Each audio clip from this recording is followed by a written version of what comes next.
Así es, el son politicón que refería el maestro de Alejandro Magno tiene diversas formas de entenderse. Esta caracterización aristotélica, hoy me quedo con lo que sugiere que el ser humano está dispuesto a la sociabilidad. Y esta sociabilidad hoy se ha trastocado, como lo hemos visto, en el modo de convivir de los seres humanos por el COVID. El hombre, por naturaleza, es un animal social que vive con otros. Ello ha sido restringido por el confinamiento obligatorio en unos países como España y otros miembros de la Unión Europea. En otros, este confinamiento ha sido voluntario, pero lo que sí nos queda claro, que este confinamiento ha afectado nuestra sociabilidad.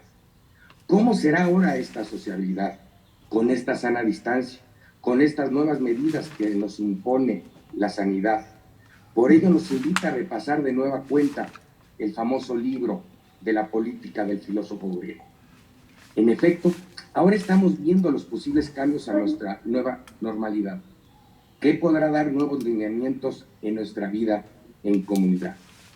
Y ahora me toca presentar a cada uno de los panelistas. Empiezo con Eduardo Cacha.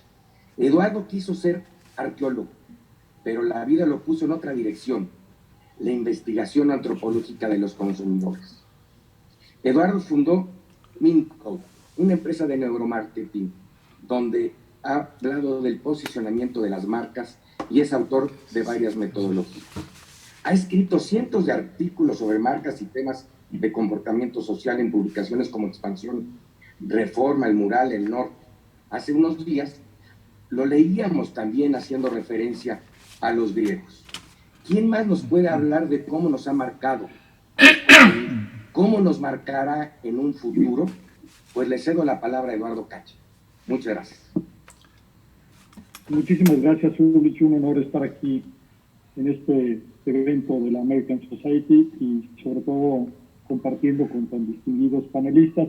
Voy a permitirme compartir la pantalla, una presentación que he preparado para este evento.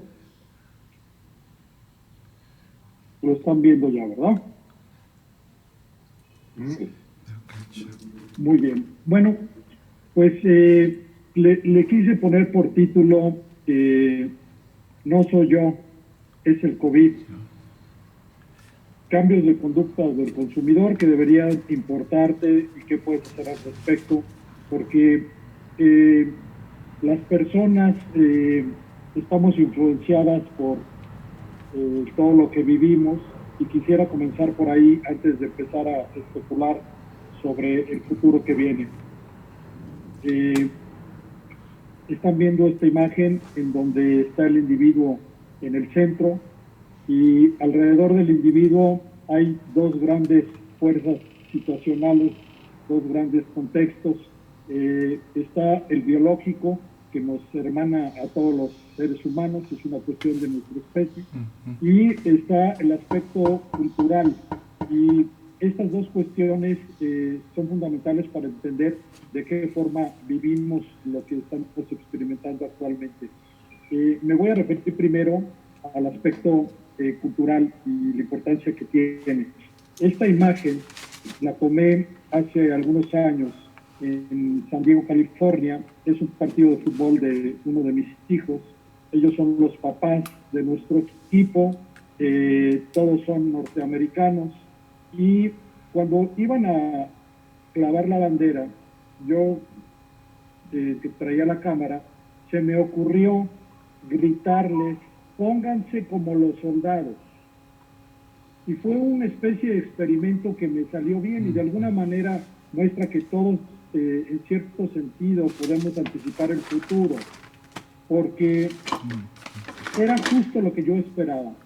Si ustedes ven la expresión de cada uno de ellos, es como si lo hubiéramos ensayado antes. Cuando yo les disparé los símbolos, soldados, y ellos tenían una bandera, de su cerebro extrajeron una imagen icónica para la cultura norteamericana, una imagen de orgullo, una imagen de poder, una imagen que de alguna forma es una especie de altar y que les recuerda a ellos las capacidades de una nación. Si yo hubiera esperado que alguno de ellos, cuando dije pónganse como los soldados, hubiera bajado la bandera, se hubiera envuelto en ella y hubiera simulado que se iba a aventar al vacío, pues seguiría esperándolo. Es por eso que el código cultural es una especie de instrucción no escrita que opera con una fuerza tremenda sobre las personas. Es como el flujo del agua que tiene una memoria. Si yo voy en contra de este flujo, voy a tener problemas. Si voy a favor, puede que podamos anticipar esto tan apasionante que es el futuro. Les quiero hablar ahora del aspecto biológico. Usamos en Minecraft una teoría muy bonita de un científico que ya murió, el doctor Paul MacLean. MacLean veía pacientes, él no veía consumidores, y MacLean desarrolló una teoría que llamó el Triune Brain o los tres cerebros. Es una teoría que anatómicamente está rebasada por los avances de la ciencia, pero conceptualmente tiene una validez tremenda. Y MacLean dijo, todas las decisiones que tomamos están influidas por tres procesos de nuestro cerebro y a cada uno le puso un nombre. El primero es el cerebro córtex, que es el analítico, el lógico, el racional, es el que hace las preguntas, ¿qué pasa? ¿Dónde está la salida? ¿Qué probabilidad hay? Busca toda la parte de los números, toda la parte estadística. El problema es que no es el cerebro que termina tomando las decisiones, porque arriba de él está el sistema límbico, que es, digamos, el procesador de emociones del ser humano. Este cerebro no razona, este cerebro es el que lanza impulsos, es el que hace que el pulso lata más aceleradamente, o que el cuerpo sude, o que tengamos miedo, o que tengamos horror, o estemos enojados. Este cerebro tampoco es el más importante para tomar las decisiones. El más importante para tomar decisiones es uno que ahorita está en alerta máxima, y es el llamado reptilian brain, que es una especie de botón rojo que se activa cuando la sobrevivencia está en juego. Este cerebro no razona, no siente. Este cerebro es el que busca la perpetuidad de la especie. Este cerebro es el que hace que nos importen nuestros hijos. Es el instinto, es lo que hace que una perra que acaba de tener cachorros se pueda comportar de una forma extraordinaria cuidando a sus pequeñas criaturas, como si hubiera tomado un curso. Bueno, en la imagen que están viendo tenemos a todos los que nos gusta el fútbol, un momento cumbre en la historia de este deporte, cuando uno de los grandes jugadores en el momento, en el epítome de su carrera, pierde la razón. El córtex está knockout, el sistema límbico lo pone en alerta y el reptilian brain le dicta dar un cabezazo brutal al italiano. Tiempo después declararía que los insultos fueron más graves que las palabras. ¿Por qué? Pues le habló de la hermana, de la mamá, le habló de su origen racial, se metió con sus genes y activó su reptilian brain. ¿Qué tiene que ver todo esto? Bueno, vamos a verlo de esta manera. Hoy estamos viviendo en el consumidor, en las personas, un cambio de prioridades. Está cambiando lo que valoran y cómo lo valoran. No necesariamente son hábitos que se han constituido. Creo que es muy temprano todavía para saber si se van a quedar como hábitos. Vamos a dar una paseada por cuáles son algunos de ellos. Primero, es evidente que vivimos en un contexto de miedo, y el miedo genera excesos, como lo podemos ver en esta imagen, que hace algunos meses sería algo completamente ridículo, hoy lo vemos como una parte de la normalidad. Las marcas, las instituciones que puedan ser empáticos y entender y facilitar esta transición a sus consumidores se saldrán más beneficiadas. Surge también algo maravilloso que dijo la antropóloga Margaret Mead: el origen de la civilización está en un acto empático, cuando descubre un fémur roto y sanado, porque dijo, este individuo que existió hace siglos tuvo que haber sido ayudado por alguien, si no, no hubiera podido sanar. Del lado derecho, pues ven una nota en un edificio de la Ciudad de México. Del lado izquierdo bueno, son otra cultura, otro idioma, ahí se manifiesta también nuestro código cultural. Nosotros somos un poco menos fríos, nos gusta hacerlo a mano, más directos, y en otras culturas ya hay un formato, ya hay un camino más estructurado. Es interesante ver cómo en estos pequeños detalles el código cultural nos delata qué es lo que hemos vivido, qué es lo que hemos aprendido. La casa, un nuevo centro de experiencias. El ser humano vive a través de sentir, y esto es lo que le ha sentido a su vida. Las experiencias hoy se han restringido por el confinamiento y la casa se vuelve un nuevo teatro de experiencias, ciertamente limitado. Por eso, aquellas marcas que no solamente entreguen productos y servicios, sino que faciliten la experiencia dentro del hogar, donde le den información al consumidor, donde el empaque inclusive sea parte esencial de esta experiencia, se van a ver beneficiadas. Inclusive en estos momentos de confinamiento, la gente empieza a ver cosas que no necesariamente le gustan de su casa. Empiezan a aparecer las manchas, empieza a aparecer la pata que está un poco desgastada de esa silla que hay que cambiar, y se empieza a agotar la paciencia del contexto. Esto implica la necesidad de renovarse. Todas aquellas marcas que faciliten un nuevo estado de ánimo con una nueva decoración, un nuevo color, un nuevo mobiliario, se van a ver beneficiadas. Estamos hoy conectados a través de una plataforma maravillosa que me da pie a mencionar esta otra tendencia. Las culturas latinas, sobre todo, somos de extremo contacto físico. Hoy hemos sustituido el abrazo, el apapacho por la imagen, pero tenemos que pasar de lo que es presencia física porque te iba a ver cara a cara, a pensar en un nuevo concepto que es la cercanía emocional. Y es posible tener cercanía emocional incluso a través de una pantalla. No estamos entrenados para ello, es algo que a través de nuestra resiliencia tendremos que ir sacando. Otra tendencia más, empezamos a ver productos y servicios inspirados en el pasado, no solamente por la parte funcional de lo que podría implicar como aquí un autocinema, que están empezando a surgir varios, porque el automóvil se convierte en una barrera contra posibles contagios, sino que estamos volviendo a temas de lo local, lo cercano. Por ejemplo, hay una página de internet que se llama The Mother Milk Man, que remite a este lechero que entregaba antes la leche en botellas de cristal en tu casa.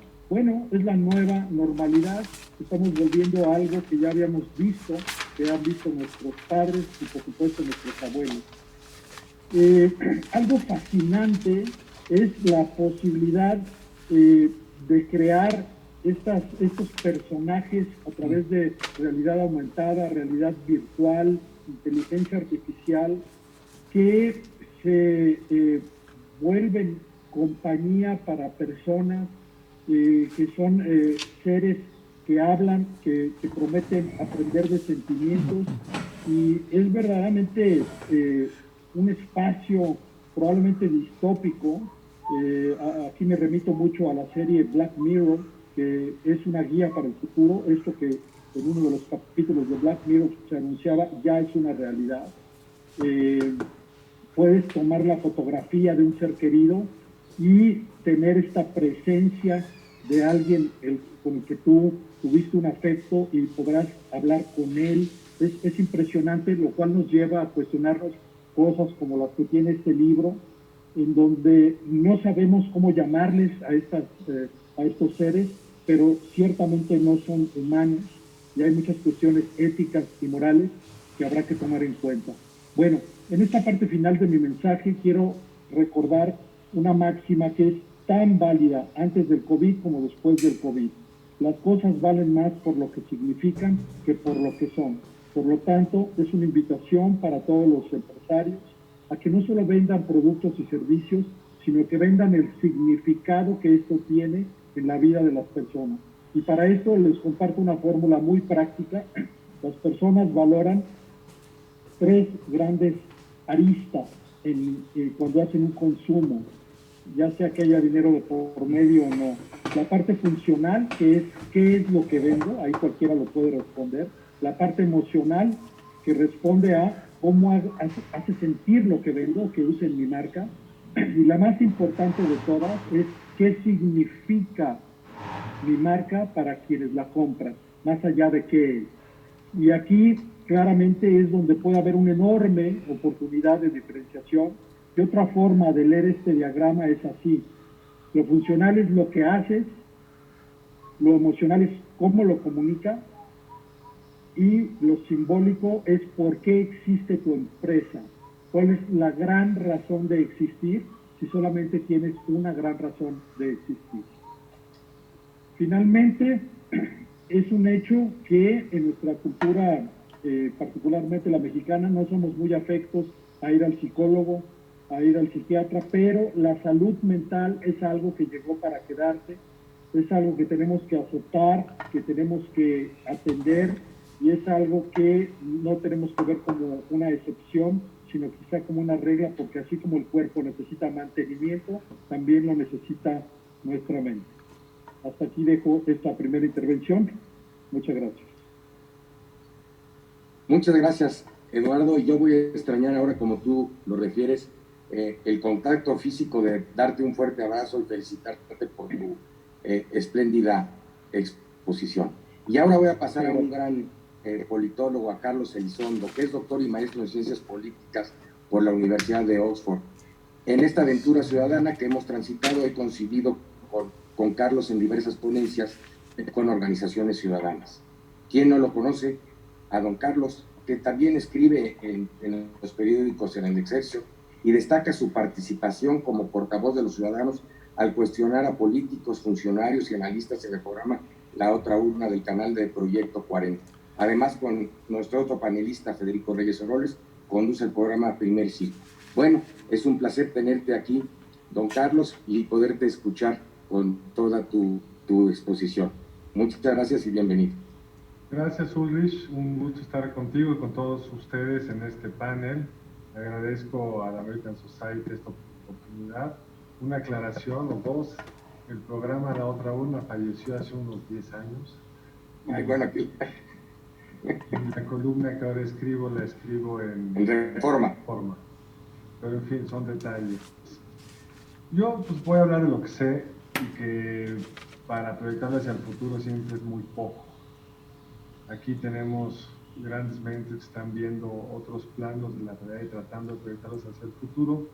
Yo me voy a concentrar en el 2021 y me voy a concentrar desde una lógica estrictamente político-económica. Tenemos hoy una pandemia que está trastocándolo todo. Es muy difícil saber en materia política y económica cuándo y cómo vamos a salir de esto, pero sí tenemos claro que el ciclo político no se detiene. El único poder que hoy no tiene AMLO es el poder de controlar el tiempo, y el tiempo sigue su marcha. Si bien le va, estaremos saliendo de esta pandemia desde el punto de vista epidémico, pues cuando estará cumpliendo su segundo año de gobierno, es decir, habrá transcurrido ya un tercio de esta administración y estaremos acercándonos a la primera gran prueba con las urnas, ahora sí la otra urna, la nueva urna, que sería la elección del 21, donde se eligen 15 gobernadores, toda la Cámara de Diputados, prácticamente todos los congresos locales y la gran mayoría de los presidentes municipales. Tenemos un presidente que ha dominado el espacio público, no solo por el control que tiene de las instituciones claves, sino por supuesto por su forma de comunicar y su forma de procesar el conflicto político. Pero tenemos también un presidente que ha quedado muy por atrás de lo que prometió, no solo porque la pandemia le trastocó pues, la trayectoria de una serie de variables por sí complicadas, sino desde antes, y me quiero centrar rápidamente pues, en una de las tres razones por las que yo diría que ganó Andrés Manuel López Obrador, que fue la intranquilidad con el crecimiento económico, el enojo con los bajos niveles de crecimiento que habíamos tenido en los últimos 20 años. La mala noticia para Andrés Manuel López Obrador es que hoy antes de la pandemia estábamos estancados y hoy estamos frente a la caída más brutal que ha tenido la economía. Yo creo que decir que como peor que la de la Gran Depresión o mejor es poco relevante, porque la economía desde entonces era una economía fundamentalmente rural. Hoy estamos en una economía fundamentalmente urbana, donde se dice rápido que va a decrecer el PIB 8, 10 o hasta 12%. Nadie sabe realmente, pero todos sabemos que la economía mexicana es una de las que más va a caer y de las que menos va a rebotar el año entrante, por una serie de razones estructurales. Su dependencia del comercio exterior es una de ellas, pero también por una serie de decisiones que tomó el presidente de cómo enfrentar esta crisis. Entonces, tenemos un presidente que prometió crecer y que lejos de lograrlo, estamos viendo cómo la masa de riqueza que genera la economía mexicana se había aplanado antes de la crisis y ahora se está achicando de forma brutal. Ese es el primer dato con el cual hay que tratar de ver el 21. El segundo, la segunda gran promesa que el presidente López Obrador hizo como candidato fue que iba a arreglar el problema de seguridad con abrazos y no balazos. Ciertamente hay menos balazos, hay algunos abrazos con las madres de algunos narcotraficantes, pero esto no ha resuelto ni de broma el problema central que tan insatisfecho tenía la gente en los 2 sexenios previos, que es la alta violencia, la alta y creciente violencia en los sexenios previos, y que hoy lo que tenemos es, si bien ha dejado de crecer, nos mantenemos en los niveles más altos que en la historia de México hemos visto para los indicadores que tienen que ver con homicidio. Quizá otros crímenes hayan bajado como resultado de la pandemia. Muy sorprendente, de acuerdo a los expertos, la violencia criminal, los homicidios, tanto los del crimen organizado como los no organizados, se mantienen en niveles históricamente altos. Incluso podríamos decir que seguramente en el espacio abierto por un Estado distraído, fragmentado, concentrado en las obsesiones de AMLO, pues territorialmente el crimen organizado ha visto un espacio para tratar de consolidar su legitimación en ciertas zonas del país, en ciertas zonas sociales donde el Estado no llega, y tratar pues, de imponerse sobre el otro el otro criminal, para poder ampliar sus zonas territoriales. Entonces, la segunda gran razón por la que el presidente López Obrador fue electo, que fue el enojo con la inseguridad, pues no se había arreglado antes de la pandemia y estamos lejos de que la pandemia haya ayudado en sentido alguno. Había la contención social a contener el virus. Y la tercera gran razón, creo yo, por la cual AMLO fue tan exitoso en construir esta mayoría tan amplia de electores que votaban a su favor, que la pudo traducir de una forma un poco artificial y estirada en una mayoría amplísima en el poder legislativo, es el enojo de la sociedad con la corrupción. Y aquí AMLO pues, es donde tiene una situación más fuerte. La tiene más fuerte en el sentido de que él ha logrado mantener su imagen como la de un presidente, un político distinto a los políticos anteriores. Y un presidente que, si bien ha tenido algunos escándalos de corrupción, pues no hemos visto el nivel de corrupción que se dieron en las administraciones anteriores. Por supuesto, apenas empieza esta administración, las sorpresas pueden ser muchas, para algunos las certidumbres, pero hasta hoy, si uno ve la evaluación del observador, en lo personal se le sigue percibiendo como un presidente honesto, y aunque ha habido escándalos, y aunque ha caído la apreciación de la ciudadanía respecto a su lucha contra la corrupción, es de acá donde se va a tratar de posicionar de cara al 21.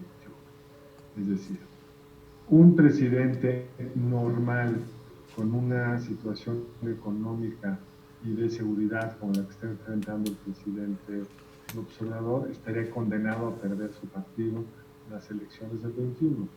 Lo vimos con las elecciones intermedias de los dos presidentes panistas, arrancaron mal el sexenio y las urnas le cobraron muy fuertemente en la elección intermedia. El caso de Peña Nieto es distinto, ya se nos olvidó que Peña Nieto empezó como un presidente muy eficaz, se fue desdibujando por las acusaciones de corrupción, la Casa Blanca, la desaparición de los estudiantes en Ayotzinapa, pero todavía llegó con fuerza a la elección intermedia. Pero un presidente con estos números de seguridad y economía hoy tendría unos niveles de apoyo aún más bajos de los que tiene. Ha bajado los niveles de aprobación de AMLO, ha bajado más los niveles de aprobación de Morena y la intención de voto de Morena que da el presidente.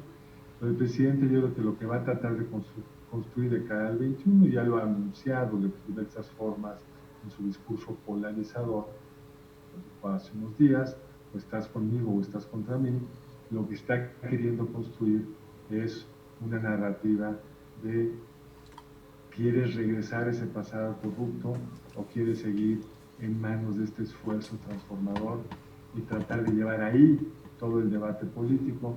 Porque el debate en torno a los resultados concretos sería muy, muy complicado. ¿Qué puede pasar en el 21? Pues por supuesto es muy difícil saberlo. Las encuestas electorales lo único que te dicen es cuál es la foto de hoy. Todos vivimos hace 4 años más o menos la decepción, o quizá para algunos el optimismo que generó el triunfo de Trump después de que las encuestas señalaban una probabilidad baja de que esto sucediera, y eso que eran encuestas, pues algunas de ellas días antes del proceso electoral. Hoy, con las elecciones tan lejanas y en elecciones intermedias, es muy difícil anticipar qué pueda pasar. Y va a depender mucho de qué hagan los actores en concreto.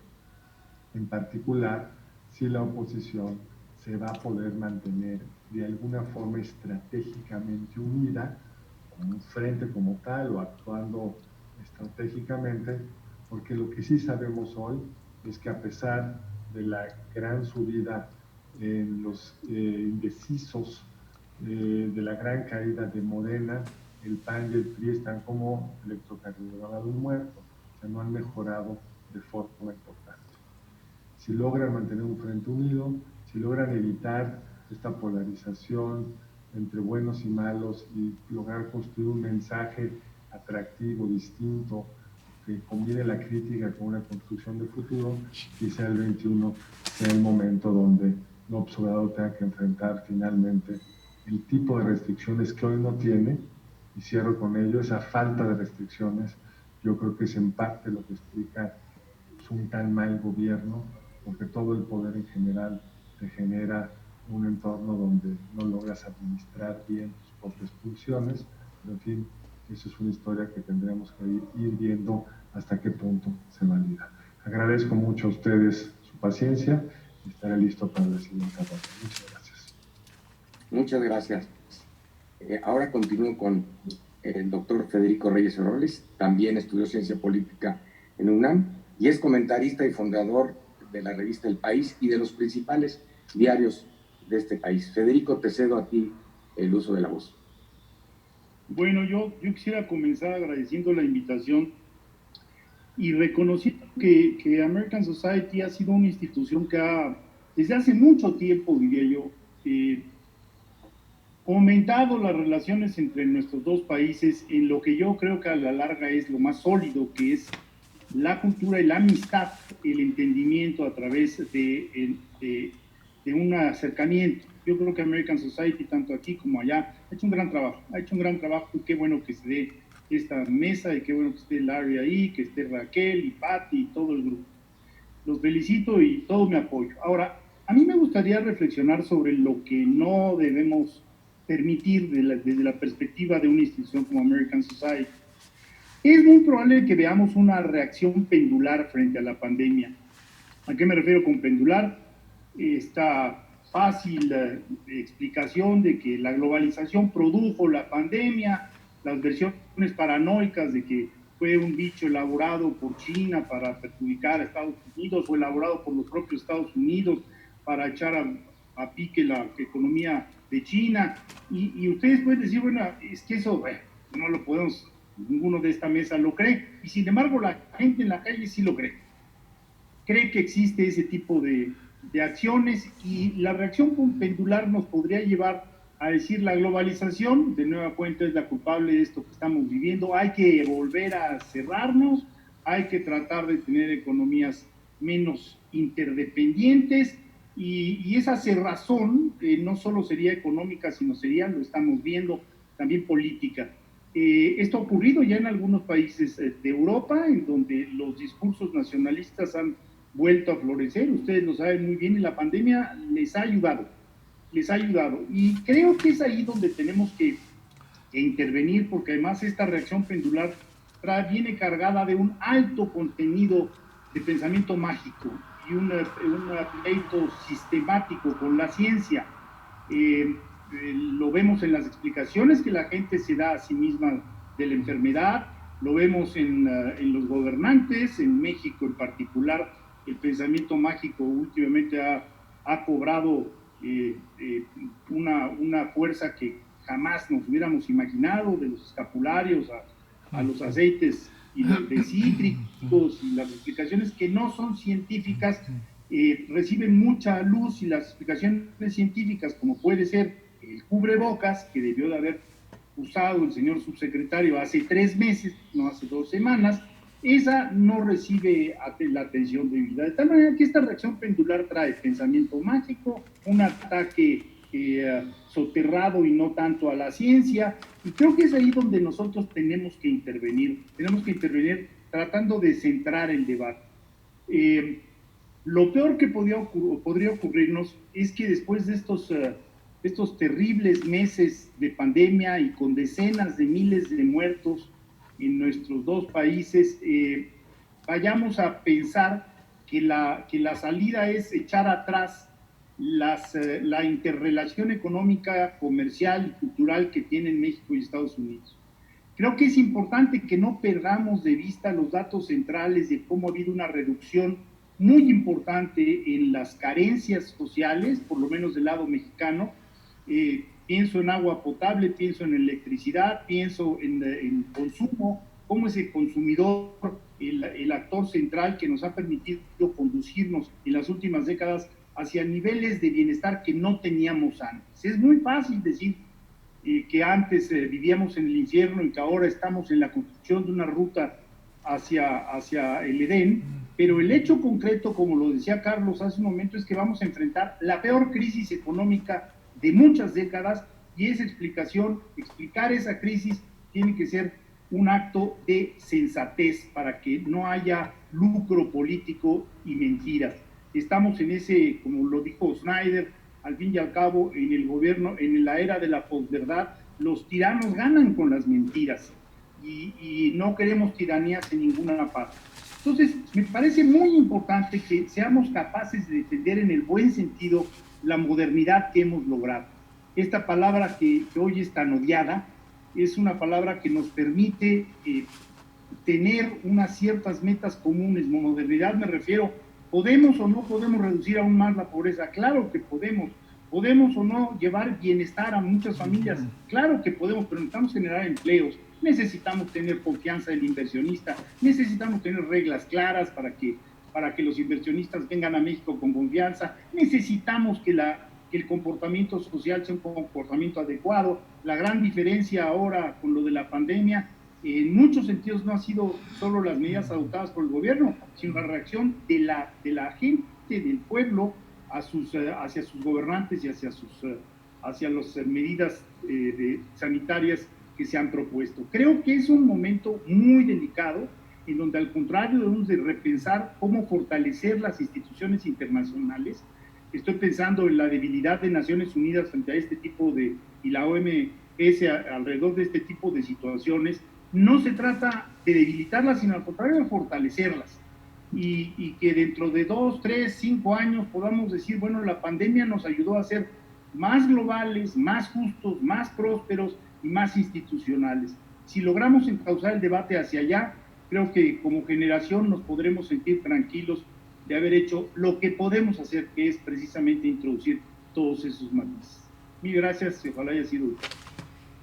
Muchas gracias, Federico, por tu aportación, y como tú lo dices, los embates que han sufrido la OMC de ciertos ataques, incluso le han retirado muchos hasta sus aportaciones económicas, cuando hoy es uno de los principios que nos pueden dar pues una luz de lo que estamos viviendo. Ya lo decían hace unos días, por ejemplo, de la salud mental que vamos a padecer hoy y que tenemos que tomar mucha atención, como otro de los exponentes lo ha dicho. Y ya para terminar, en esta gran conferencia tenemos a don Julio Millán, que es economista y además estudió diplomacia en la Facultad de Ciencias Políticas, y ya es un experto en comercio exterior, en productividad y análisis económico en diversas universidades de Estados Unidos, Oxford y hasta Japón. Y también nos va a hablar sobre un tema muy importante que hoy nos está, gracias a la tecnología, pues nos hemos comunicado todos nosotros hoy, y muchos a raíz de esta pandemia, pues va a sufrir un gran cambio la era tecnológica, ¿no? La era tecnológica, la inteligencia artificial. Pues quién mejor que don Julio Millán nos pueda exponer sobre estos tópicos. Te cedo la palabra, don Julio. Quiero agradecerle a la American Society, obviamente a Larry, a Raquel, a Patty, a Agustín, y sobre todo quiero agradecerle a los que nos ven, o sea, porque ellos son los que van a finalmente actuar en todas estas excelentes presentaciones. Yo he aprendido hoy de Ulrich, de Federico, de Carlos, de Eduardo. Muchas gracias. De veras, magníficas presentaciones, muy concretas, muy motivantes y muy prácticas. Creo que es fundamental. Yo diría que, ¿por qué hablar ahora del futuro en una crisis tan compleja en donde nosotros tenemos incluso sentimientos de miedo? Porque ¿qué objetivo individual y colectivo tenemos? Yo creo que en ese sentido hay que quedar claro que el futuro se construye hoy. Y les haría una pregunta a los que nos están viendo. ¿Qué tanto piensan ustedes en su propio futuro? ¿Qué piensan para mañana, los próximos meses? ¿Qué piensan para el próximo año? Porque superar precisamente el actual momento se requiere tener un objetivo en el futuro. Si no tienes un objetivo en el futuro, a veces en las condiciones más difíciles es cuando uno puede, cuando tiene un objetivo es cuando uno puede sobrevivir.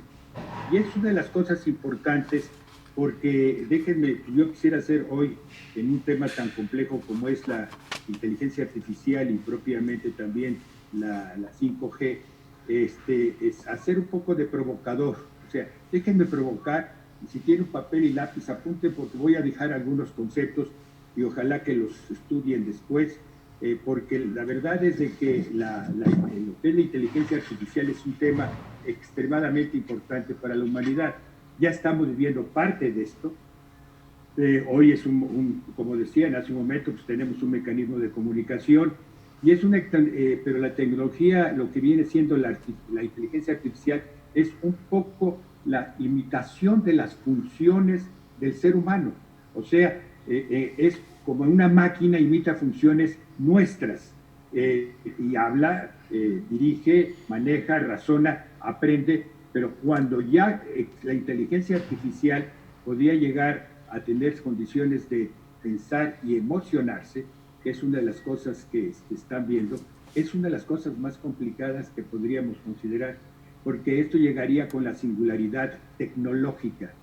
Acuérdense, singularidad tecnológica. Habrá máquinas cada vez más perfectas. Y esto se calcula en 30 años. O sea, no está lejos, es un segundo en el concepto del tiempo espacial. Y esto ya empezó, obviamente, y lo tenemos ahorita en todos los aspectos, y quisiera luego tratar lo que significa la 5G, que es la quinta generación de comunicación. Pero algo importante, ya nació en nuestro mundo lo que es la generación alfa. La generación alfa nace en el 2010, porque el 2010 es cuando ya todo el mundo está totalmente digitalizado. Y alfa, por eso se le llama, porque es una generación nueva.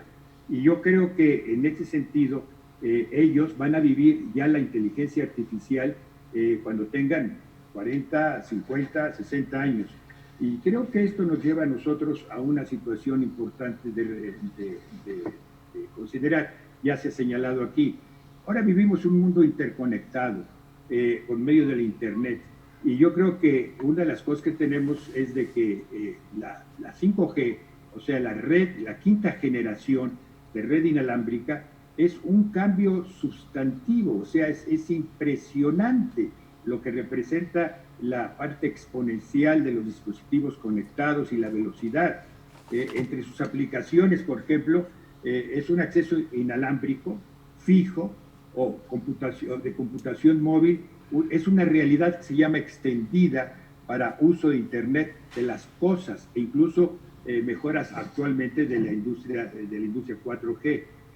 Desafortunadamente, el desarrollo principalmente de la 5G, que me hubiera gustado mucho que fuera el líder de todo esto los americanos, y nuestros socios, nuestros vecinos, con los que estamos cercanos, con los que conformamos una parte de la historia, se ha quedado atrás y los chinos han desarrollado el proyecto de una manera sustantiva. Esto les va a dar una situación de control mundial muy importante, la red 5G. Y el impacto de los individuos es importantísimo, porque aquí estamos hablando de la capacidad de adaptación de la población en unas nuevas formas de consumo, ya lo decía hace un momento Eduardo, nuevas reglas económicas y nuevas reglas políticas. Esto es fundamental, Carlos lo señalaba, las nuevas reglas políticas, cómo manejarse en el mundo. Yo estoy hablando no solamente no del país, sino del mundo completo. Y yo creo que el Internet de las cosas va a ser elemento cotidiano pues, y resolver, digamos, los retos que enfrenta en ese sentido nuestra sobrevivencia. ¿Cómo podemos nosotros sobrevivir a estos cambios tecnológicos? Cada cosa de esta requiere, por supuesto, una enorme explicación. A ver varios impactos, tanto positivos como negativos. Yo diría que, digamos, una de las cosas básicas para promover la democracia, la capacidad, la libertad, es tener gobiernos digitales, buscando poner la tecnología al servicio de la ciudadanía. Esto puede estar conectada, informada, comprometida para el desarrollo del país. Entre más oscuridad existe en un gobierno, entre menos se conoce la verdad o menos se conocen los datos, entonces la libertad se va perdiendo y la capacidad de un país no puede crecer porque no tiene el Estado de Derecho. La información, y esto es muy importante con las nuevas tecnologías, nadie puede negar que hoy podemos tener acceso a estas tecnologías. Esto va a impulsar, pues obviamente, pues, un gobierno global. Es todo un tipo, algunos hablan de la conspiración, de lo que esto significaría, un gobierno global, pero un gobierno más armónico, en donde se pudieran organizar cosas importantísimas. Señalaban hace un momento lo que significaba, digamos, Naciones Unidas. Sí, Naciones Unidas, la Organización Mundial de la Salud, pero esto va a permitir organizar aspectos fundamentales. ¿Por qué no tenemos una organización mundial epidemiológica que estudie todos los virus? Ya sabemos que los virus existen, que no van a cambiar, simplemente están mutando. No va a cambiar el hecho de que no existan, se existirán, pero que van a mutar. Deberíamos tener una organización mundial que estuviera estudiando, que estuviera resolviendo todo el proceso epidemiológico del mundo y compartirlo, porque de no ser así, entonces se convierte en un negocio, hoy convierte en una carrera política. ¿Qué país tiene? Estas cosas mundiales son urgentísimos de hacer, y esto nos lo está enseñando la necesidad de llevarlo. Esto nos hace también, como decía hace un momento Federico, pues un humano cosmopolita. Necesitamos crear este concepto, que es defender la vida. El humano cosmopolita obliga a defender la vida. Y algo que yo creo que nosotros estamos conscientes, ustedes y nosotros, es de que el mundo de alguna manera cojea. ¿Por qué le digo que cojea? Ustedes se dan cuenta que tenemos muchísimos derechos. O sea, caminamos una pierna larga y tenemos derechos de todo. Pero ¿dónde están las obligaciones y los deberes? Ese es todo un tema. ¿Cómo se compensa? Porque si nosotros tenemos obligaciones y deberes, esto nos empieza por nosotros mismos, por defender nuestra vida y defender la vida de los que están cerca de nosotros. Este es un tema muy importante de obligaciones y deberes, y que debemos de empujar el concepto. Creo que se está haciendo, incluso yo diría que la World Future Society, el capítulo mexicano, ha estado participando en esto, en la Carta de Deberes y Obligaciones, que es todo un tema. Tiene aspectos negativos, obviamente. Yo creo que uno de los problemas es la brecha digital. La brecha digital entre los países, dentro de los propios países, entre las comunidades. O sea, esta crea rezagos y esto genera obviamente una brecha económica porque países ricos tendrán mayor disponibilidad de la 5G y los pobres tendrán unos dispositivos que no les permitirán ser competitivos. O sea, este problema es un problema que ya está, es en camino, no es una cosa que a ver si sucede, es una tendencia irreversible, la tendencia del desarrollo de la inteligencia artificial y de la 5G. No hay una brecha generacional. Yo creo que básicamente habrá muchas gentes que se van a comenzar a adaptar. Yo creo que hay tres condiciones básicas.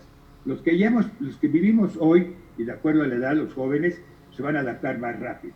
Los que ya nacieron de lo que es la generación alfa, ellos se van a adaptar de una o de otra manera a las nuevas tecnologías y vivir estas circunstancias.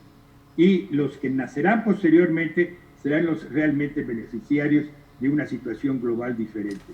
Yo sí creo que es importante señalar que finalmente hay algo que es fundamental en este desarrollo, que es la pobreza del conocimiento. O sea, porque no todos van a lograr adaptarse a estas cosas, y muchos países se van a olvidar de lo que significa la riqueza del conocimiento, se van a volver pobreza del conocimiento. Entonces la alfabetización digital pues es una situación que va a traspasar muchas generaciones si los países no toman algunos países no toman esto, y seremos esclavos del desarrollo tecnológico. Yo creo que en este sentido hay que entender que se condena a la población a vivir a una miseria intelectual, es una condena a la pobreza. Y yo creo que es una de las cosas importantes. Hay que entender también que estas nuevas tecnologías pues, nos van a hacer perder la privacidad. Nosotros, como humanos, una conceptualización de estas con las nuevas tecnologías de inteligencia artificial, la 5G, nuestras caras, nuestros signos, nuestros deseos de consumo, donde vivimos, qué hacemos, definitivamente ya se quedaron permanentes, y este es el ajuste que tenemos que tener en la vida. Yo les agradezco que me hayan seguido. Si oyeron algunas palabras, pues ya las apuntaron. Si las apuntaron en internet, pueden encontrar mayor explicación de ellas. Muchísimas gracias. Pues muchas gracias, don Julio. Y como usted dice, para cerrar su gran tema, los datos es ahora el nuevo petróleo, ¿no? Y